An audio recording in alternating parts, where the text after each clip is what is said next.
Bonjour tout le monde et bienvenue dans cette première vidéo qui va parler sur l'atmosphère terrestre, sur l'air qui nous entoure. Donc l'atmosphère terrestre comporte différentes couches. L'air se trouve dans la couche la plus basse. Donc comme vous pouvez le voir sur le graphique, nous avons la thermosphère, la mésosphère, la stratosphère et la troposphère. Sur la troposphère, c'est, comme j'ai dit précédemment, la couche la plus basse. C'est où nous vivons, où il y a l'air que nous respirons, le CO2. Voilà. Après, nous avons la stratosphère, qui est à peu près la couche d'ozone, a priori, où on va dire que les avions ultra supersoniques, je crois, un truc comme ça, les avions militaires passent. Et c'est là où il y a la couche d'ozone qui nous protège. Après, nous avons la mésosphère et la thermosphère, comme je l'ai dit. Dans la mésosphère, nous avons les aurores boréales, donc voilà, c'est tout. Et dans la thermosphère, c'est le reste, on va dire. Grâce à ces quatre couches nous protègent des météorites et des à peu près tout ce qui peut tomber sur la Terre, et ce qui est bien pratique. L'air n'est pas un corps pur, c'est un mélange de plusieurs gaz, 78% de diazote, 21% de dioxygène, 1% d'autres gaz, vapeur d'eau, dioxyde de carbone, etc. Voilà un autre graphique qui pourra vous expliquer, donc un diagramme. Pour à peu près expliquer, pour savoir à peu près comment ça se représente. Ainsi, nous pouvons vous dire que l'air contient principalement du diazote, environ 90%, et du dioxygène, environ 20%. Le dioxygène présent dans l'air est indispensable pour les êtres vivants.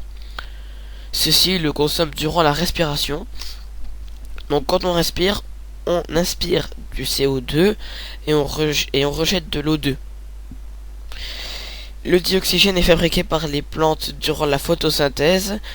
L'activité humaine rejette plus ou moins de la fumée, particules solides en suspension dans des gaz toxiques entraînant certains problèmes de pollution de l'air, formation de pluie d'acide, augmentation de l'effet de serre, formation de trous dans la couche d'ozone et formation de smog. Pas smog, pas le dragon, de smog. Le smog est une brume brunâtre, épaisse, provenant d'un mélange de polluants atmosphériques qui limite la visibilité de l'atmosphère. Il est constitué surtout de particules fines et d'ozone. Le smog est associé à plusieurs effets néfastes pour la santé et pour l'environnement. Le smog est un résultat de la condensation de l'eau, le brouillard, sur des poussières en suspension de la présence d'ozone dans la troposphère.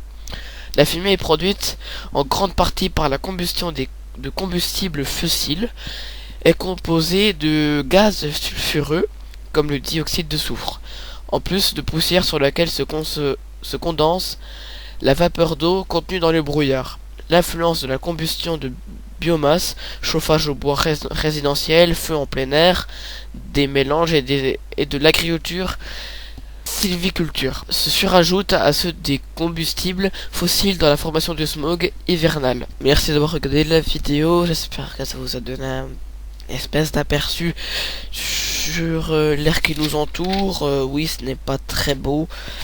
Le problème, c'est que cette pollution entraîne à des réchauffements climatiques, à des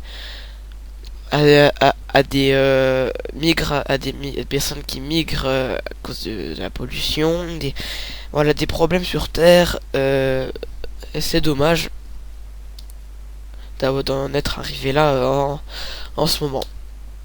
Donc voilà, j'espère que ça vous aura plu. À plus. Bye.